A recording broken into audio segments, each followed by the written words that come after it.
오늘 세미나 참석하시는 분이 제가 한 60분 정도 신청을 하셨다고 그래서 이제 그 중에 3분의 1이 학생이고 또 20분 정도는 뭐 금융계 또 나머지 한 20분은 기업체 관계자분이라고 얘기를 하셔서 사실은 굉장히 걱정을 많이 했어요. 이 내용을 사실 이제 창업이라든지 뭐 이런 부분 쪽으로 학생을 상대로 좀 업무를 설명을 좀 해야 될지 아니면은 정말 기업체에 계신 분을 위주로 조금 내용을 전달을 해야 될지 사실 고민을 좀 하다가요. 그래서 일단 오늘 주제는 큰 그림을 조금 그려왔으면 좋겠다. 그리고 사실 뭐 세법 초보적인 조항이나 이런 것들은 홍콩 세무 사이트에 들어가 보셔도 다 찾을 수 있는 거라서 이제 그거보다는 제가 조금 실제로 좀 실무에 조금 활용하실 때 이런 것들은 좀 고려하면 좋겠다라는 걸 위주로 한번 전달을 해보려고 합니다.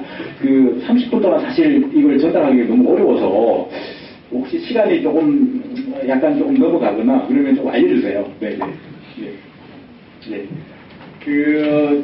개념 잡는 거는 사실상 제가 조금 큰 틀에서 이제 말씀을 드리려고 하고, 좀 세부적인 내용들은 지금 나눠드린 출연물에다가 조금, 자세하게 내용이 좀 들어가 있으니까 그걸 위주로 좀 보시고, 혹시나 궁금한 사항들이 좀 있으면은 제가 제 연락처하고 조금 같이 넣어드렸거든요. 그래서 뭐 필요한 거 있으면 좀 연락을 해주시죠. 일단, 오늘 발표를 할 사항들은 지금, 일단 홍콩의 이제 세법 체계가 어떻게 될 건가, 그 다음에 이게 우리 한국하고 중국하고의 조금 차이점이 뭔가를 좀 아시면은 큰 그림을 잡기 좋을 것 같고요. 그 다음에 뭐 이 과세 소득의 산정의 원칙이라든지, 그 다음에 만약에 이제 홍콩 세법안 알면 정말 우리가 홍콩에서 사업을 하는데 충분한가, 뭐 이런 것들 조금 사실은 조금 같이 고민을 좀 해보시면 좋을 것 같고요. 그 다음에 법인을 운영하시고 실제로 창업해서 이 기업 관리를 하시다 보면은 개인 소득세 문제도 좀 생기거든요. 특히 홍콩 내에서 어떤 로컬 채용되신 분들도 있지만 한국에서 또 파견돼서 나오시는 분들도 있고 그래서 이런 분들의 어떤 파견 근로자의 어떤 소득 문제 이런 것들도 좀 저희가 한번 같이 고민을 좀 해보고 이런 분들 어떤 세법상의 어떤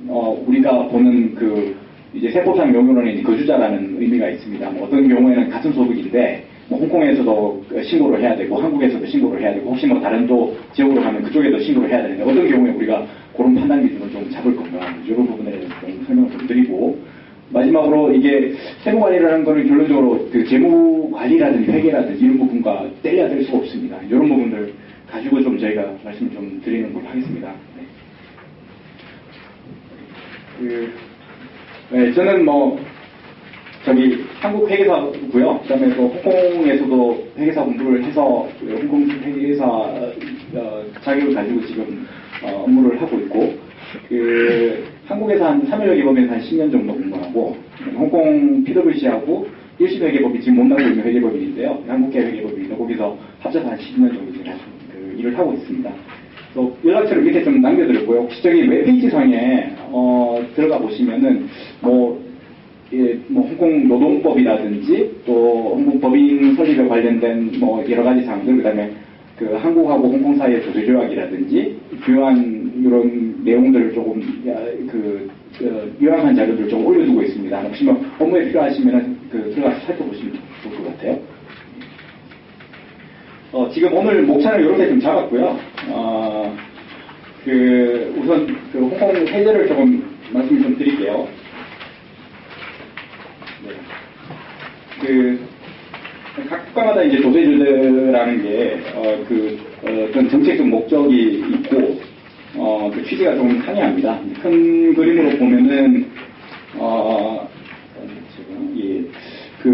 일단 먼저 과세소득 자체의 이제 어떤 우리 원칙을 좀 살펴봐야 될 것 같은데, 일단 홍콩 세법이 한국 같으면은 보통 저희가 이게 국가에서 어떤 조세 정책적 목적으로 이제 거두는 세금인데 어떻게 보면 한편으로 보면 개인의 입장에서 보면 재산권 침해거든요. 근데 그런 것들을 어떤 목적으로 따라서 어떤 거를 과세 거래로 보고 이거에 대해서 어떤 취지로 목적으로 어떤 기준으로 과세할지를 항상 법으로 열결을 해야 된다. 그래서 조세 법정주의라고 얘기를 하는데, 홍콩의 세법이 조금 보면은, 사실 그 세법을 조금 여기서 읽어보신 분도 있으실지 모르겠는데, 그 내용 자체가 굉장히 이제 대원칙 위주로 설명을 좀 하고 있어요. 그래서 그 대원칙만 봐서는 사실 홍콩세법 실무를 좀 적용하기 좀 쉽진 않고요. 그래서 실제로 이제 세무조례뿐만 아니라 실제로 이게 중요한 개념 중에서는 예를 들어서 홍콩의 대표적인 자본소득에 대해서는 과세를 안 한다 이런 얘기가 있는데, 그런 것들은 거의 한 40년, 50년 전에 판례를 가지고 지금도 얘기를 하고 있거든요. 다시 말해서 그런 홍콩뿐만 아니라 이게 그러니까 영연방 국가의 어떤 여러 가지 사례들이라든지 이런 것들을 참조해가지고 세법 개념이 조금씩 형성되면서 그게 법제화되고 이런 것들이 생기다 보니까 그 내용들이 상당히 조금 체계가 조금 복잡합니다. 약간의 이제 불법 같은 그런 성격들이 조금 들어가 있고요. 그리고 그러다 보니 이게 원칙에 대한 내용들을 설명하고 그거를 실무로 적용할 때 사실 납세 의무자하고 조세 관청하고 분쟁들이 좀 많이 생깁니다. 그래서 그런 것들에 대해서 실무 해석들을 조금 중요한 사항들은 실무 해석으로 좀 공표를 하고 있고요. 물론 이제 세무局해석은 이렇게 한다라는 것이 실제로 바인딩 되는 건 아닙니다. 그래서 상당히 이제 팩트 바인딩이라든지 이런 것들이 좀 중요하고요. 같은 소득이라도 어떤 회사가 영위하는 사업의 어떤 방식이라든지 또 어떤 거래 유형이라든지 빈도라든지 기간이라든지 이런 거에 따라서 과세 대상이 또 달라질 수도 있습니다. 이게 과세 그런 어떤 세법적인 어떤 거래에 대한 판단이나 이런 기준들도 이게 요즘은 계속해서 경쟁이 자꾸 변하잖아요. 그래서 이게 판례라든지 이런 해석들을 가지고 계속 이제 따라오다 보니까 항상 좀 한발 늦습니다. 그래서 그런 것들을 어떻게 새롭게 적용할 거냐, 이거는 큰 원칙에서 조금 고민을 해야 되는 부분이 있고요. 일단 홍콩 세법의 가장 큰 특성은 한국 세법 같으면은 한국 거주자, 다시 말하면 법인이든 개인이든 전 세계에서 영하는 사업 소득에 대해서 기본적으로 한국에서 과세 글로벌 텍세이션 주의를 조금 채택하다고 보시면은 홍콩에서 원천된 소득만 과세를 합니다. 그래서 그 내용들은 좀 자세한 뒤에서 조금 제가 사례를 조금 들어놨고요. 기본적으로 이제 이게 홍콩이 아닌 다른 여부에서 소득이 발생이 된다. 그러면은 이것들은 일단은 홍콩 세법상으로는 비과세입니다. 근데 이걸 판단하는 문제가 사실 굉장히 실무적으로 어려운 부분이 많거든요. 그다음에 세율 자체는 굉장히 조금 주변에 비해서 좀 낮은 편이고 좀 단순한 체제인데 이번에 2018년 회계연도부터 좀 적용되는 세율은 이원화했습니다. 원래는 단일 세율 체제, 예를 들어 법인 같은 16.5%인데 지금은 올해 새로운 개정 세법에 따르면은 요거를 예를 들어서 과표가 200만 홍콩 달러까지는 50% 경감 세율이 좀 적용되죠. 그러니까 그 내용들은 뒤에 조금 자세하게 설명을 되어 있고요. 그 다음에 한 가지 또 특성이 자본적 소득을 비과세를 합니다. 이게 무슨 뜻이냐면은 예를 들어서 주주가 어떤 사업에 투자를 해가지고 배당을 받는다든지 또는 어떤 그 사업을 예를 들어서 영위를 하다가 팔고 엑싯을 한다든지 이렇게 했을 때 이제 과세가 되느냐? 홍콩에서는 과세가 안 됩니다. 이게 자본소득은 기본적으로 홍콩에서는 과세 대상은 아니다. 근데 이제 자본적 소득을 그러면 어떤 거는 자본적 소득이고 어떤 거는 경상적 수익이냐? 이거를 평가하는 또 판단 기준이 또 있어야 되겠죠. 그것들이 보통 보면 30년, 40년 된 세법 이론들 가지고 또 형성되어 온 부분들이 좀 있거든요. 그래서 그런 부분들이 좀 있을 거고요.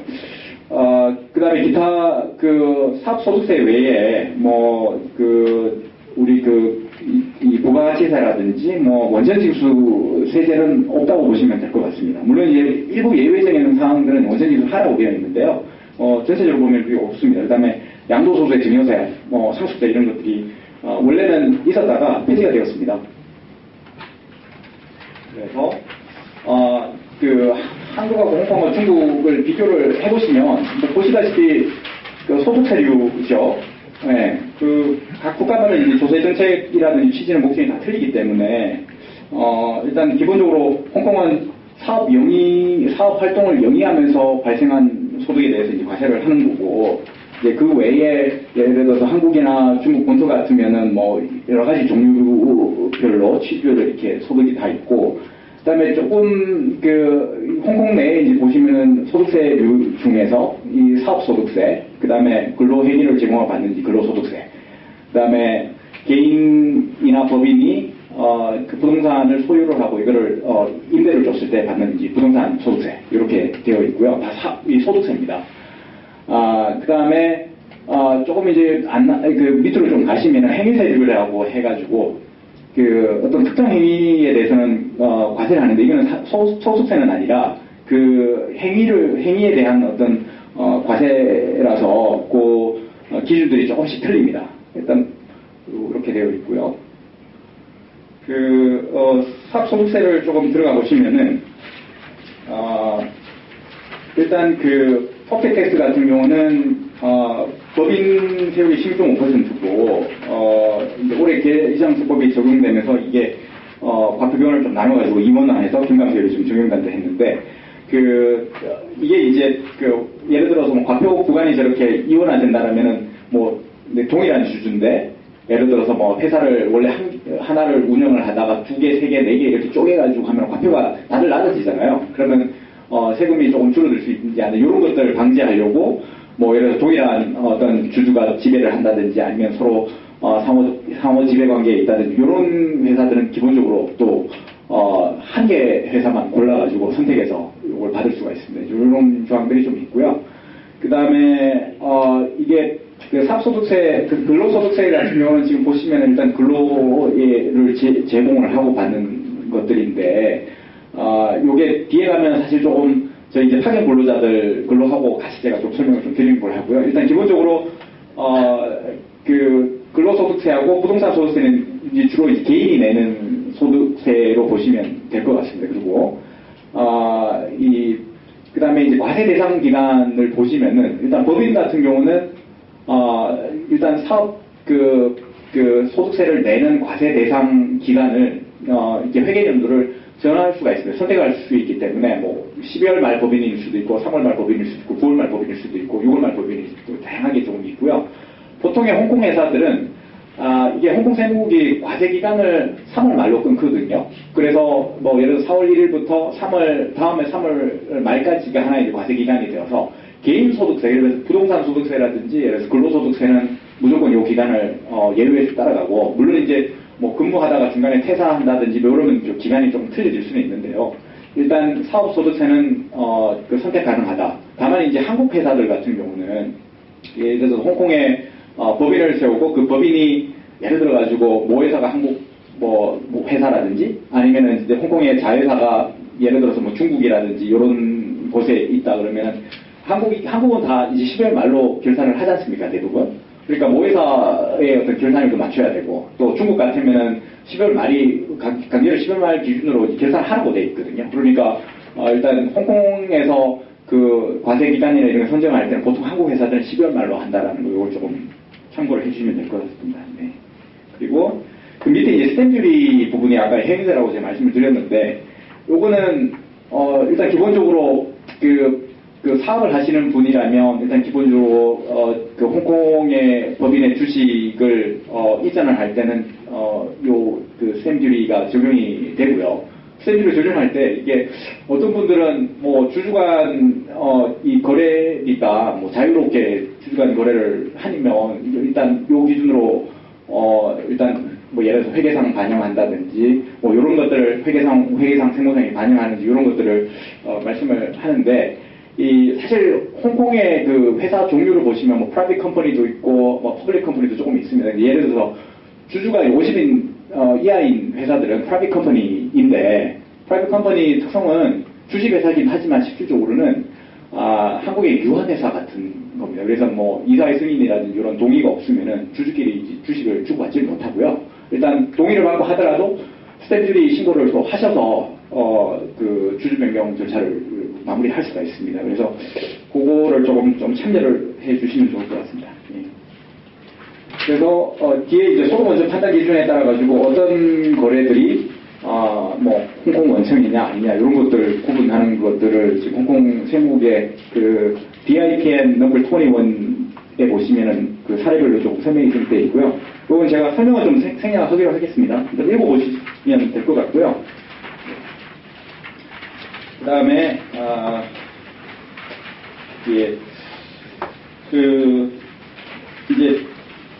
그러니까 소득 원천 이거를 조금 말씀을 드리면은 예를 들어서 같은 소득이라도 어떤 경우는 뭐 예를 들어서 금융기관의 이자 소득 또뭐 비금융의 이자 소득에 이게 과세가 되는지 아닌지 판단이 또 달라지거든요. 그 다음에 이게 뭐 홍콩에서 원천이 있냐 아니면 홍콩 외에 원천이 있나 이런 것들을 볼 때는 그 계약만 보는 게 아니라 그 실제로 그 계약 뒤에 일어나는 실제 오퍼레이션을 봅니다. 그래서 뭐 누가 의사결정을 하고 실제로 그 어떤 부가가치가 생기는 그 기초적인 활동들이 어떤 뭐 조직이 누구가 이런 거를 하고 사실 그래서 옵쇼 인컴을 적용받으려면은 기본적으로 이제 옵쇼 인컴은 비과세이긴 하지만 그거를 증명할 책임은 다 납세 의무자한테 있기 때문에 그런 자료들을 다 세부적으로 제출을 해야 돼요. 상당히 그래서 예전에는 홍콩에 법인을 세우면은 뭐 예를 들어서 해외에서 홍콩 법인이 예를 들어서 외국에 가서 사업을 하면은 뭐 홍콩에서 옵쇼 인컴을 받는데 크게 문제 없다 이런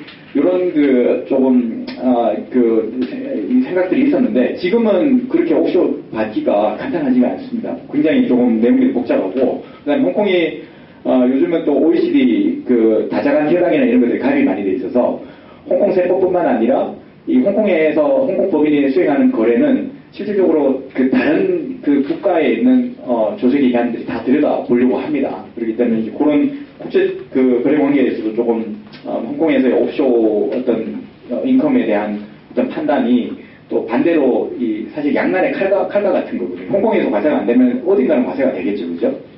그렇게 조금 보시면 될 것 같아요. 일단은 홍콩의 옵쇼 인컴 받기는 좀 예전보다는 많이 까다로워졌다 이런 말씀 좀 드리고 싶고 지금 그 투자 구조 부분에서 보셨을 때 그 이게 해외 사업을 할 때 그러면 홍콩 세법만 볼 거냐라고 해서는 사실 조금 어려운 부분이 있죠. 이제 그 해외 사업 자체가 이제 다양한 국가 간의 거래를 좀 수반을 하고 이 뭐 처음에 이제 초기에 나올 때 그러면은 홍콩에서 법인을 설립하고 그다음에 나중에 홍콩을 운영하면서 과실송금 배당이나 이자라든지 이런 형태의 과실송금도 될 테고 마지막에 실제로 회사를 예를 들어서 내가 뭐 상장을 한다든지 아니면 기타 방식으로 이제 엑시트를 한다라고 했을 때 그게 홍콩 내에서 어떻게 과세가 되냐 요것만 보면 사실상 홍콩 세법인데요. 그것만 봐서는 좀 그 국제거래가 뒤에 복권들이 굉장히 많습니다. 그래서 요즘은 또 그 정보 과세 당국에서 홍콩 법인의 어떤 법인의 어떤 기능이나 역할이라든지 또 그런 거에 따른 그 국간의 거래, 특수관계자 거래 이런 것들을 볼 수 있는 여러 가지 장치들이 좀 많이 생겼기 때문에 일단은 사업하실 때는 기본적으로 이 전체를 조금 보시는 게 좀 좋을 것 같고요. 그다음에 여기 지금 나와 있는 그림이 일반적으로 예전에 홍콩의 법인을 세우면은 다들 이제 중국으로 많이 들어가시잖아요. 그래서 요즘은 이제 베트남으로 또 많이 가고 그래서 홍콩을 경유해서 들어가는 방식인데, 그러니까 결론적으로 말씀을 드리면은 일단 그 어떤 세부상 이렇게 그 투자 구조를 고려를 할 때 적어도 이제 배당소득 관점에서 봤을 때는 그 레이어를 하나 더 주면은 그 텍스상으로 불리합니다.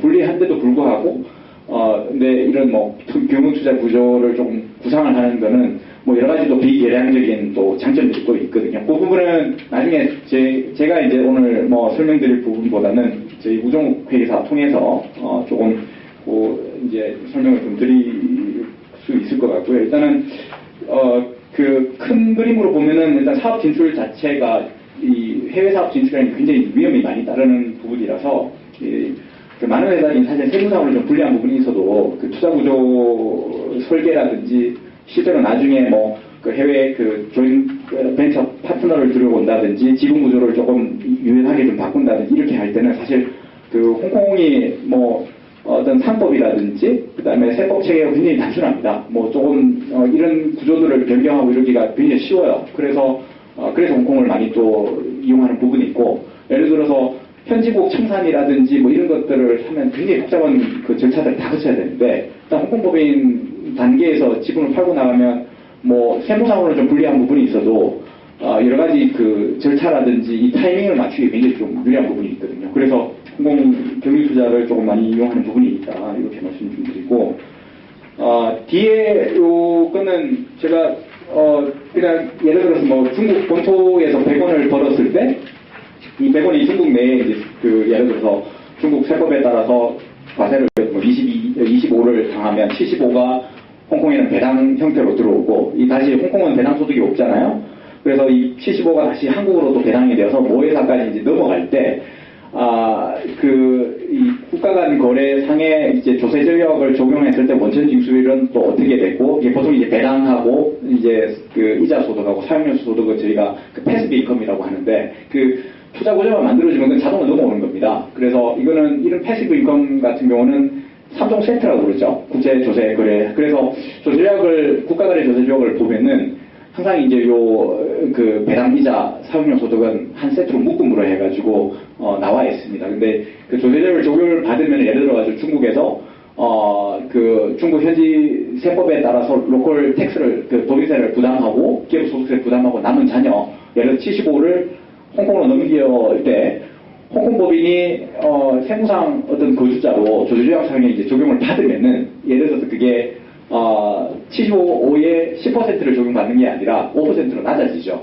그래서 이제 그런 어떤 그 규정으로 해서 이제 캐시가 이제 넘어오는데 이게 그 최종 주주 단계에서 보면은 이게 뭐 중국에서 같은 100원을 벌어서 한국으로 바로 보낼 거냐 아니면 홍콩을 거쳐 들어올 거냐 이렇게 했을 때 그 실제로 이제 주주가 가져가는 넷 캐시라는 부분이 또 이게 그 사업 그 투자 구조라는 이런 걸 고려를 할 때 상당히 영향을 많이 미칩니다. 그래서 보통 이제 국제조세 상에서는 이런 그 국가 간의 거래를 할 때 적용되는 원천징수세율이라든지 내가 이제 어떤 그 투자자로서의 어떤 보호받을 수 있는 어떤 수준이 어떤 건지 이런 것들이 다 고려가 되어야 되고 이런 보통 실무에서는 이런 거를 실제로 그 계량적으로 분석을 다 해서 비교를 좀 하고 거기에 따라서 뭐 내가 이제 가져갈 수 있는 뭐 장점이랄지 그다음에 단점은 무엇이지 이런 걸 비교해서 구조를 좀 설계를 하고 그렇습니다. 그래서 그런 내용들 조금 뭐 아이디어 정도만 조금 가지시라고 제가 이제 적어드린 거고요. 네. 그리고 조세를 적용 받으려면은 일단 기본적으로 홍콩의 세무상 거주자가 있어야 된다. 아까 이제 중국 케이스를 뭐 배당소득세율, 원천징수세율 10% 5% 낮아진다고 말씀을 드렸는데 그게 보통 중국에서 돈이 이렇게 나올 때는 거기에 이제 은행에다 외환 신고도 하시고 뭐 그 원천징수율에 따라서 이제 낸 거를 적용할 때 그럼 낮은 세율을 적용할 때는 홍콩 세무부로부터 이 거주자 증명서를 받아오라고 요구를 하는 경우도 있거든요.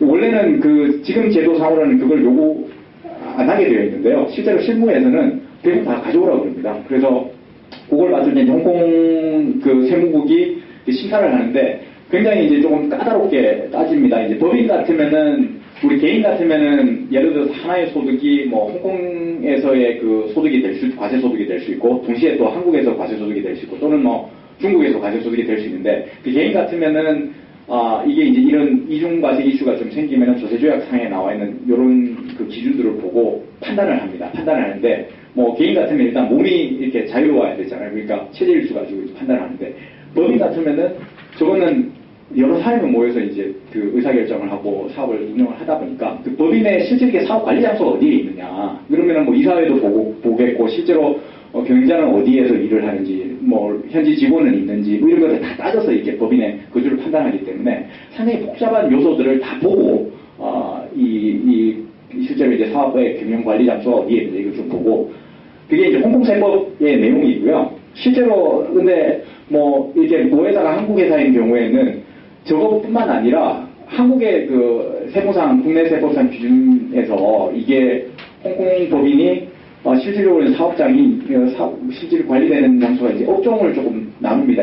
뭐 일반적으로 우리 무역회사라든지 이런 경우 도매 업종인데 도매 업종 같은 경우는 홍콩에 실제 사무실도 있고 직원도 있고 뭐 그다음에 여기에 뭐 재고도 두고 뭐 실제로 이렇게 하더라도 그 업종 자체는 기본적으로 한국에서 홍콩 법인이 가지고 유보 이익을 일단 생기면은 그 기준에, 어떤 기준에 따라서는 한국에서 바로 배당을 한 걸로 간주해서 과세를 할 수 있습니다. 뭐 이런 조항들이 한국에는 또 있기 때문에 전체적으로 이제 같이 좀 보시는 게 조금 필요하다, 이렇게 조금 말씀을 드립니다. 예. 네, 그 다음에 국제거래에서 이게 한국투자 처음에 나올 때,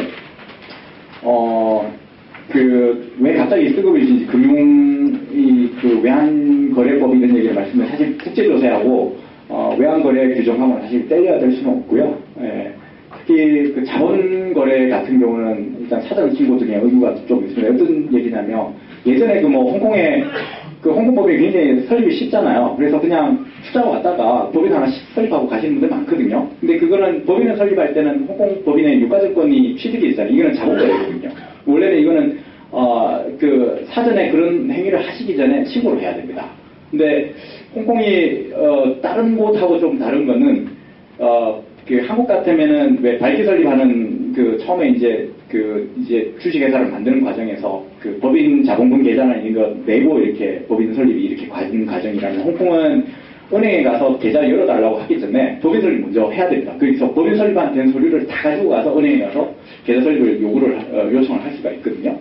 그러다 보니까 한국 이 투자자 입장에서는 돈을 보내기 전에 일단은 기본적으로 법인 설립을 된 상태에서 돈을 벌려고 은행에 갔더니, 은행에서 이거 뭐 사전신고 대상인데 사전신고 안 하셨나요? 이렇게 얘기를 하신단 말이에요. 그래서 뭐 여기 금융권에 계신 분들은 뭐 훨씬 더 잘 아시겠지만, 일단 기본적으로 이제 법인 설립이나 이런 거 할 때는 항상 그런 규정들이 조금 있다라는 거를 조금 생각하시고 조금 해 진출을 좀 하시면 좋을 것 같습니다.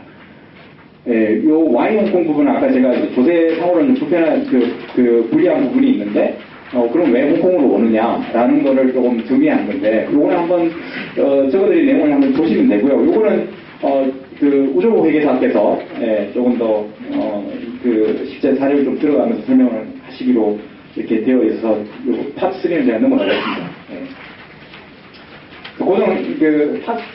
팟4가 이제 개정 홍콩세법인데, 올해 바뀌는 규정이,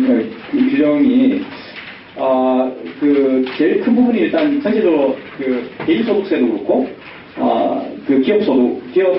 법인이나 개인의 사업소득세, 이 부분에 세율 부담이 조금 줄어들었습니다. 그래서 일단 기본적으로 이제 기업활동 지원과 가계소득 세부담 완화가 이제 목적이고요.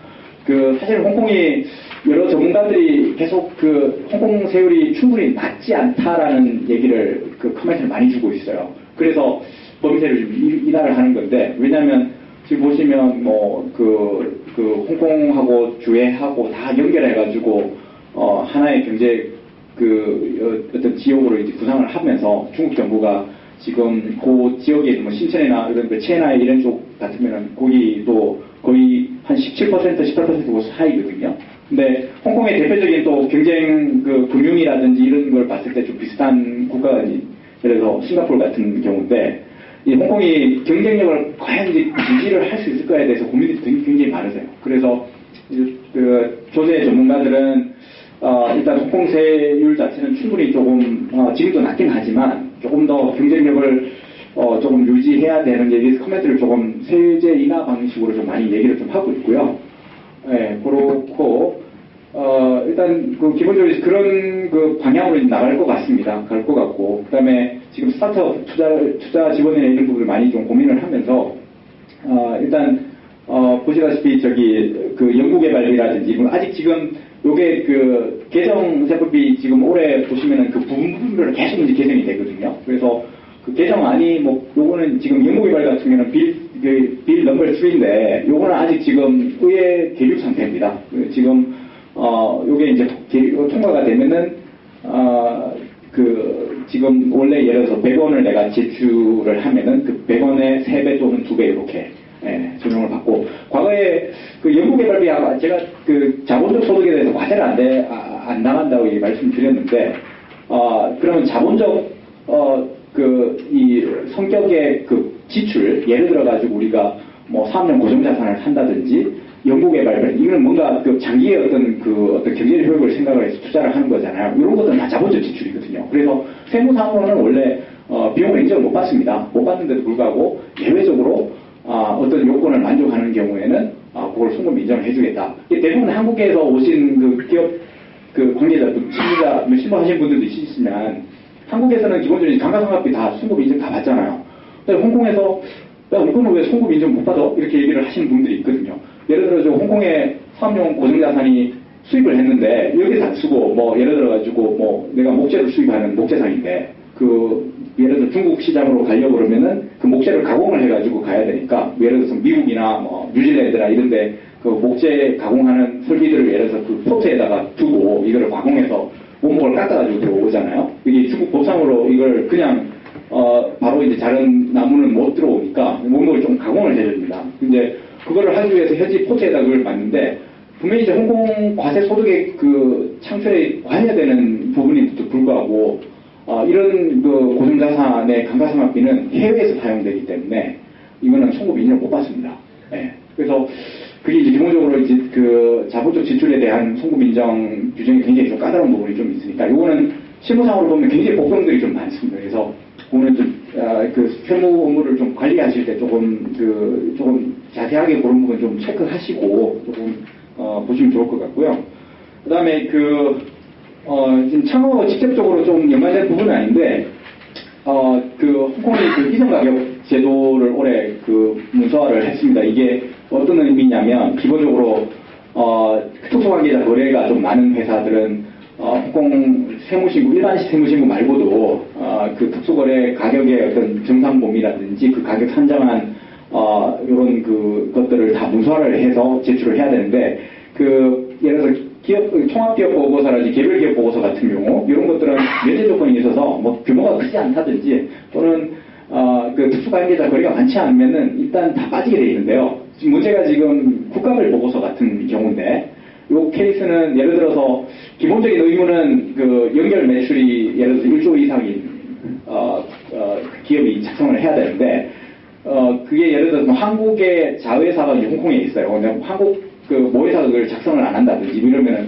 홍콩 자회사가 이제 세컨더리 파일링 오블리게이션이 생길 수도 있거든요. 근데 이거는 또 그 세부적인 규정은 조금 지금 막 법이 이제 새롭게 들어와가지고 조금 내용을 살펴봐야 되는데, 적어도 내가 그 작성 부담은 없어도 어떤 경우에는 내가 세무국에다 통보를 해야 되는 의무가 있습니다. 그래서 혹시나 여기서 기업들 그 자문을 좀 하시는 분들이 있으면은 고객 중에 그런 업무들을 대상이 되는 회사들을 좀 미리 알려주셔야 돼요. 이게 내년 3월 달에 통보를 해야 되거든요. 그래서 한번 체크를 좀 해주시고, 저희가 이제 구체적인 예를 들어서 케이스를 들어서 홍콩 세무국에다가 서면 질의를 했는데, 일단은 판단 기준을 정확하게 주지는 않았어요. 근데 아마 신고 대상이 될 것 같다. 예를 들어가지고 한국에서도 파일링을 안 하고 홍콩 정보를 받지도 못하고 이러면은 그거는 일단 세컨더리 파일링 오블리게이션이 있다. 이런 얘기를 하시더라고요.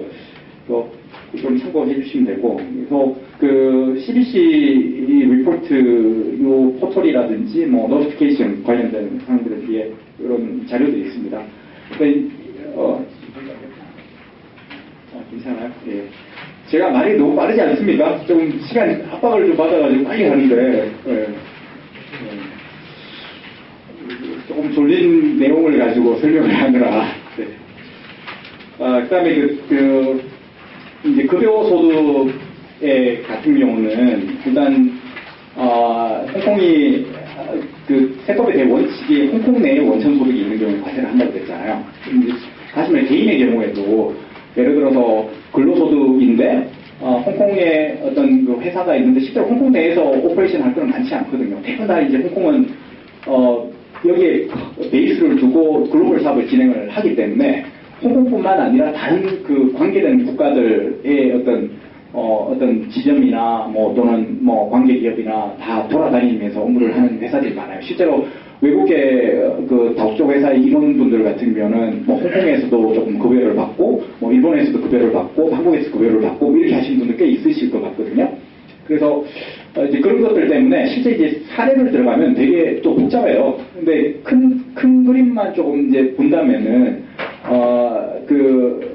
내가 이제 근로소득의 제공 대가로서 받는 거냐, 아니면 단순히 이제 회사의 어떤 임원 보수로서 받는 거냐, 이거에 따라서 일단 임원 보수 같은 경우는 급여소득하고 좀 다르게 이거는 그냥 이사에 참여하는 대가로 받는 거잖아요. 우리 그 한국으로 치면 사회이사 같은 경우는 실제로 경영활동에 참여는 안 하지만 주요한 어떤 회사의 전략이나 이런 걸 판단할 때 이사에 참여하는 그런 참석 대가로 그 사회이사 보수를 받지 않습니까? 이런 이사의 보수는 근로의 대가는 아니거든요. 그런 것들은 개인의 어떤 체제일순의 이름을 따라가는 게 아니라 그냥 법인의 본전 소재들을 따라간다고 보시면 됩니다. 그래서 그거는 기본적으로 뭐 체제일수 이런 거를 개념이 없고요. 근로소득 같은 경우는 뭐 각 국가별로 예를 들어서 다양하게 이제 업무를 하는 건데, 예를 들어서 홍콩 내 근로 수행이 없는 경우, 있는 경우 좀 나눠지고, 예를 들어서 홍콩에 근로 수행이 있다 하더라도 이게 뭐 체제일수가 60일 미만이다. 또는 이게 뭐 체제일 60일 미만이 아니라 뭐 60일 이상인데 뭐 183일 이상을 넘느냐 마느냐, 뭐 또 그보다 훨씬 더 긴 기간을 하느냐, 여기에 따라서 외국 근로계약이냐 홍콩 근로계약 이게 좀 달라집니다. 그래서 외국 근로계약, 예를 들어서 홍콩에서 그러니까 근무를 하시는 분인데 예를 들어서 미국의 어떤 관계회사의 미국 업무를 위해서 여기서 뭐 일을 하신다, 그런 분들이 있다 그러면은 요거는 사실 외국 근로계약이거든요.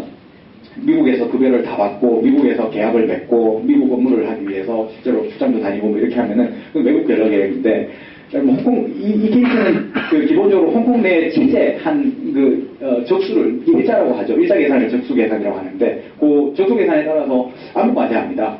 왜냐면 홍콩 근로계약은 기본적으로 모든 소득을 신고를 하시는데, 다만 이게 이제 뭐 외국에서 어떤 외국에 있는 어떤 그 조세 어떤 그 법령에 따라 가지고 현지의 과세 소득을 신고를 하셔야 된다라고 하면은 그게 뭐 이게 뭐 홍콩하고 조직력이 있느냐에 없느냐에 따라서 그 세액공제를 외국 납부 세액공제를 받아서 뭐 이중 과세를 회피를 한다든지 이렇게 한다든지, 아니면 아예 홍콩은 지금 그 조세력이 없는 국가에서 발생하는 경우에는 기본적으로 그거는 외국 원석소니까 홍콩에서 이중과세 이슈는 일반적으로는 통상적으로 발생하지 않는다 이런 얘기를 하죠. 근데 실제로 꼭 그렇지가 않습니다. 뭐 그 하나의 소득이 뭐 여러 국가에서 같이 그 소득세를 신고하고 납부해야 되는 의무들이 생길 경우들이 의외로 또 꽤 있습니다.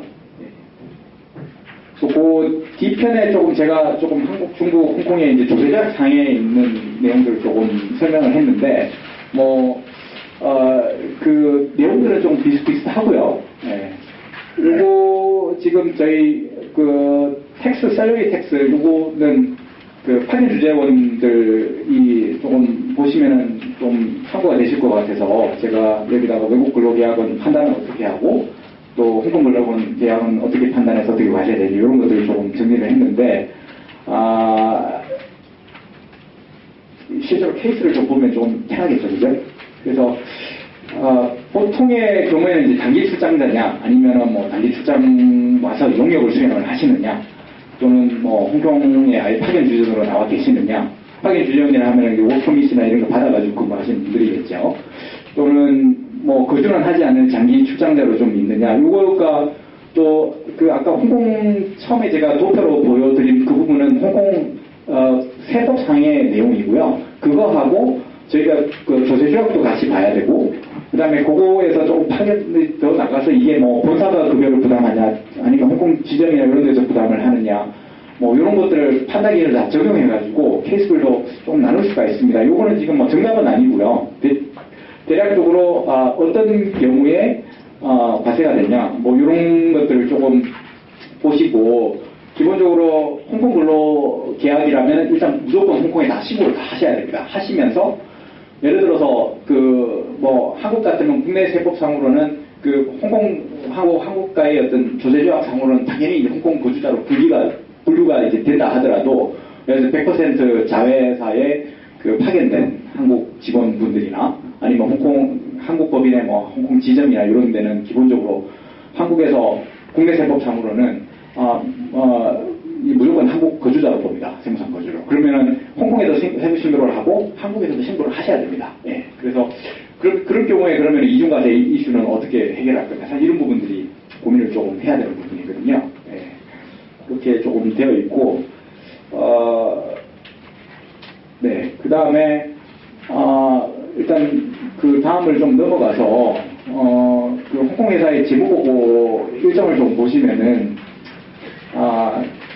지금 가장 중요한 일정이, 일단 홍콩은 아까 제가 잠깐 언급드렸지만 원천징수 제도가 실질적으로 없다고 그랬잖아요. 그러니까 한국 같으면은 매월 이제 급여를 주면서 원천 지급 조서 이런 것들을 만들거든요. 결산을 하고 그 개인별로 이제 지급한 급여의 일정 부분을 원천 인수를 하고 그러고 나서 연말 정산을 한다든지 또는 뭐 다른 소득이 있으면 그걸 합쳐가지고 종합소득세 신고를 한다든지 뭐 이렇게 되는데 홍콩은 일단 원천 인수를 안 하기 때문에 예외적인 경우는 있습니다. 예를 들어서 홍콩에서 근무를 하다가 영원히 홍콩으로 다시 안 돌아오다 이런 분들은 원천 인수를 해야 됩니다. 해야 되는데 일반적인 케이스를 경우로 이제 가정을 한다면은 회사가 이 개인별로 이제 급여를 줄 때 원천 인수를 안 하기 때문에 그러면은 그 조세 당국 입장에서는 누가 얼마나 이 소득을 뭐 근로소득을 이제 발생을 했는지 알 수가 없잖아요. 그러니까 사업자한테 이 의무를 부여를 했습니다. 그래서 이제 3월 말이 이제 홍콩 정부의 과세 기간이라고 이제 말씀드렸는데, 왜냐면 4월 1일 때부터 자동으로 이렇게 그 시스템에서 쭉쭉쭉 출력해가지고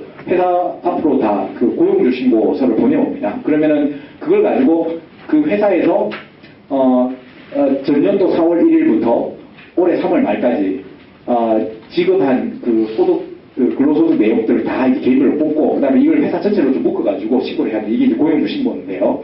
이게 조금 실무상으로 그 회계기간에 아까 제가 말씀드린 한국 회사는 둘 다 12월 말 기준이잖아요. 그러니까 12월 말 같으면 1월 1일부터 12월 말인데 그 또 개인소득세 신고하는 저런 그 기본적인 자료 뽑는 것도 4월 1일부터 3월 말까지 뽑거든요. 이런 것들은 사실 감사인한테 확인을 해달라고 해서 확인을 안 해줘요.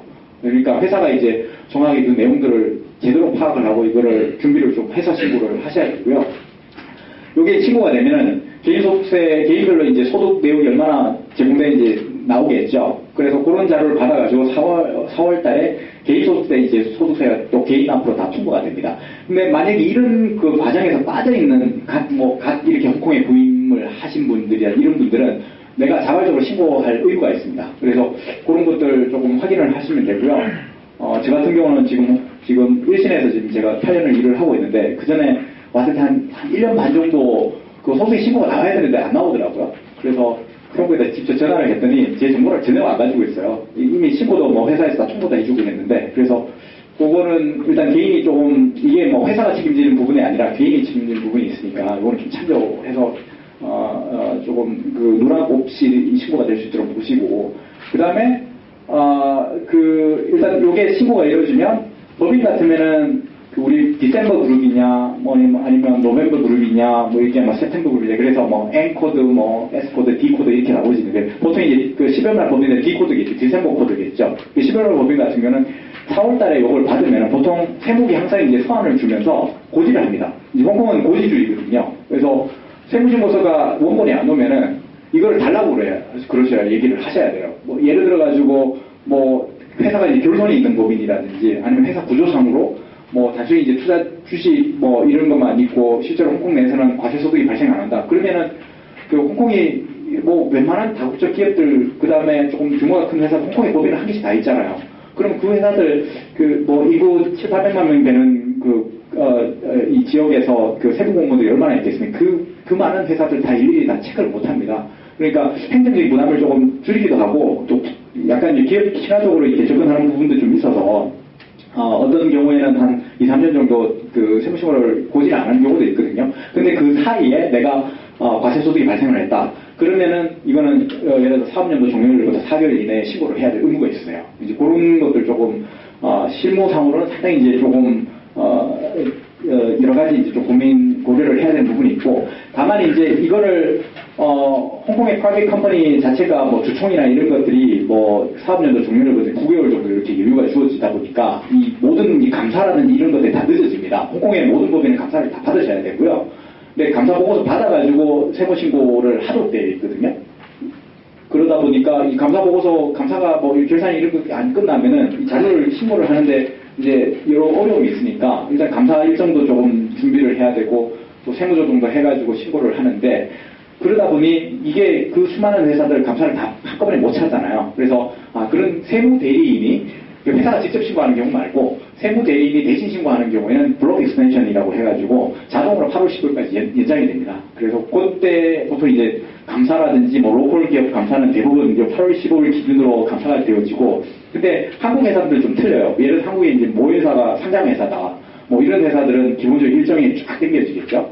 그래서 거기다가 아까 제가 보여드린 것처럼 홍콩 내에서만 사업을 하는 게 아니라 홍콩에서 사업하는 이유는 결론적으로 글로벌 사업을 진행하기 위해서 홍콩에 법인을 두는 건데, 그러면 홍콩 법인 밑에 뭐 중국 법인도 있고 베트남 법인도 다 있단 말이에요. 근데 12월 말로 그거를 다 홍콩에서 연결제보조에서 작성을 해야 되고 이래야 되면은, 그러면 자회사 관리까지도 홍콩에서 그 지주회사의 어떤 관리자로서는 그런 부분들 다 챙겨야 됩니다. 그래서 그런 것들을 조금 이렇게 간단하게 이제 조금 도표를 조금 작성을 한 거고요.